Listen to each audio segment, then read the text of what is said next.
আমি 21 পদক পাই নাই। অনুষ্ঠানটা আরও অনেক বেশি আলোকিত হয়েছে। আমরা সবাই খুবই আনন্দিত আপনার উপস্থিতিতে, এবং একসাথে এত বড় বড় ডাক্তার চোখে দেখা, এটা আসলে অনেক সৌভাগ্যের ব্যাপার। আমি আন্তর্জাতিক নারী দিবস 2026 এই উপলক্ষে সবাইকে আমি শুভেচ্ছা জানাচ্ছি। 21 পদক পেয়েছেন, তার জন্য আমাদের শুভেচ্ছা। আমি 21 পদক পাই নাই, অসুবিধা নাই। আমি বাংলাদেশের কনক চাপা, এটাই আমার অনেক বড় একটা প্রাপ্য। যাই হোক, আমি যেটা বলতে চাচ্ছি যে পরিবারের তৃতীয় কন্যা সন্তান, কিন্তু তারপরে খুবই আদরের ছিলাম, এবং বাবা বিশেষভাবে আমাকে আদর করতেন, এবং সেখান থেকেই গান শিখালেন। সেখান থেকেই উনি, মানে আমি যেটা বলতে চাচ্ছি যে একটা কন্যা সন্তান হয়েও অবহেলিত হওয়ার যে সম্ভাবনা থাকে, সেটা পার হয়ে আমি আজকে এখানে দাঁড়িয়ে আছি। সেই জন্য আমি আমার পরিবারকে ধন্যবাদ জানাই। কিন্তু বাংলাদেশে ঘরে ঘরে তো কন্যারা এরকম সৌভাগ্য নিয়ে জন্মায় না।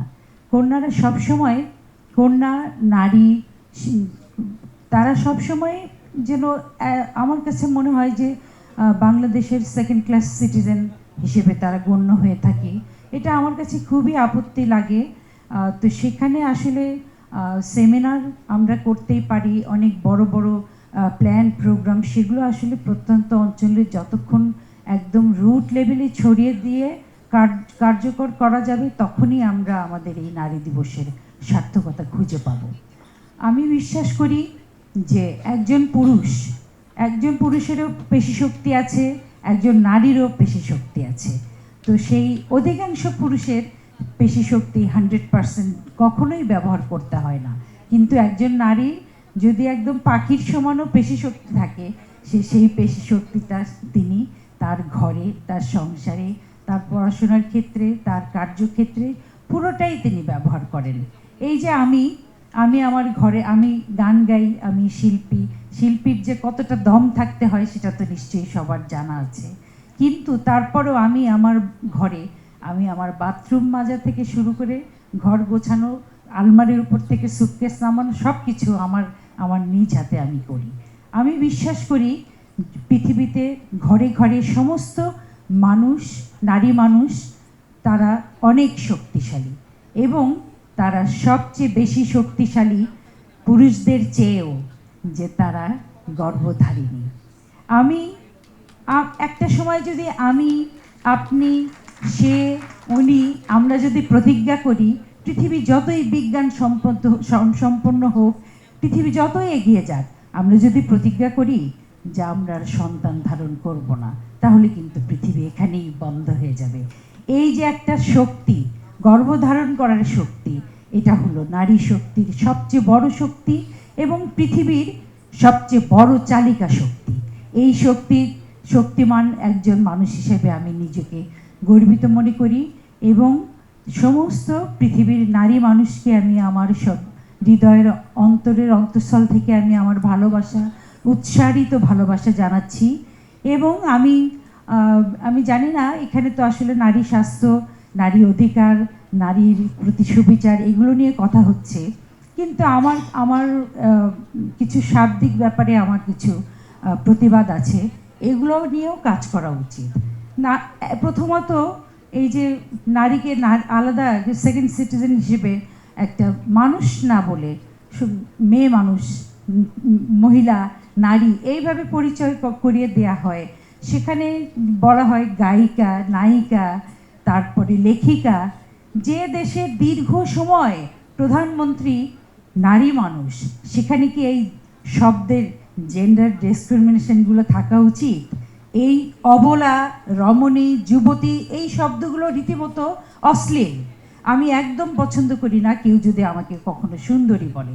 আমি বলি ঠিক আছে, ভালো লাগে, সুন্দর বলতে পারো, কিন্তু সুন্দরী কখনো বলবে না, কারণ সুন্দরী শব্দটা অশ্লীল। এবং রমণী, যুবতী, অবলা একমাত্র গরুর ক্ষেত্রে বলা যেতে পারে। গরু একটা অবলা প্রাণী, আমি তো অবলা না। আমি কথা বলতে পারি, এবং আমি শক্ত করে কথা বলতে পারি, আমি যথাযথভাবে উত্তর দিতে পারি, এইটুকু শক্তি আমার আছে। তো এই যে আমি একজন, প্রথমত এবং প্রধানত আমি প্রধান ক্ষেত্রে আমি যে এই যে গর্ভধারিণী মা, আমি আমার এই শরীর নিয়ে 2টা সন্তান ধারণ করেছি একদম নর্মালি, এবং আমার পাঁচটা নাতি নাতনি আছে। তার মানে আমি প্রজন্মকে আমি সামনের দিকে এগিয়ে দিলাম। আমি যদি না দিতাম আমি এতটুকু পিছিয়ে থাকতাম। তো সেখানে প্রত্যেকটা নারীর জানা দরকার। একজন বক্তা বললেন যে নারীর মানে আমার দেহ আমার ডিসিশন। তো এই জিনিসটা জি এটা খুবই খুবই গুরুত্বপূর্ণ কথা যে আমার শরীর আমি কিভাবে ব্যবহার করব পৃথিবীর জন্য, পৃথিবীকে সুজলা সুফলা শস্য শ্যামলা করতে কখন ব্যবহার করব, কখন ব্যবহার করব না, কখন আমি টায়ার্ড, কখন আমাকে থামতে হবে, এই ডিসিশনটা নেওয়ার যে ক্ষমতা, সেই ক্ষমতাটা আমার হাতে নেওয়া উচিত। এবং সেই জন্য যারা সমাজে শিক্ষিত নারী আছেন, আপনাদের মতো উচ্চ শিক্ষিত ডাক্তার আছেন, যারা খুবই মানে আপনারা খুবই এই স্পর্শকাতর ব্যাপারগুলো নিয়ে হ্যান্ডেল করেন, তারা আরও বেশি করে এই প্রান্তিক নারীদের বলবেন, উদ্বুদ্ধ করবেন। আমি আমার জায়গা থেকে আমার দায়িত্ব পালন করব।